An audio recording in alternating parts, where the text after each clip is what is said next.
J'aimerais parler avec vous d'un point assez important qui n'est pas forcément développé, qui pourtant est assez remarquable quand on voit que quand on règle ce problème, eh bien, beaucoup de problèmes de santé disparaissent.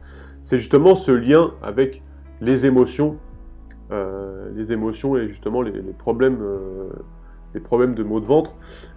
Quand en fait les troubles digestifs rentrent dans une chronicité, il est important de passer et de penser à un aspect émotionnel qui pourrait justement empêcher une guérison à long terme. En fait, tous les problèmes digestifs ont une émotion en commun, c'est la peur.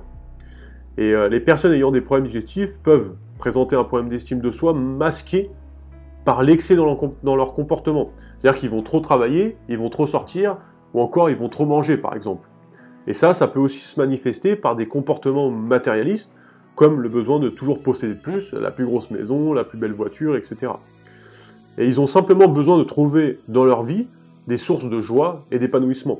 Donc ils ont besoin d'améliorer leur estime de soi et de remplacer leur conduite addictive et destructrice par des comportements qui leur soient bénéfiques.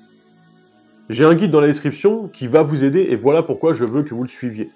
Tout le monde se concentre sur leur environnement et ce qui se trouve à l'extérieur, en évitant les mauvaises choses, etc. Mais qu'en est-il de vous, de votre système immunitaire et de ce qu'on appelle en naturopathie votre terrain?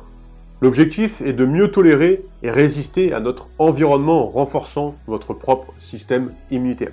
J'ai mis un lien dans la description, c'est le premier lien, cliquez dessus et inscrivez-vous maintenant. Vous retrouverez aussi sur le deuxième lien dans la description un accompagnement complet si vous voulez que je vous accompagne personnellement.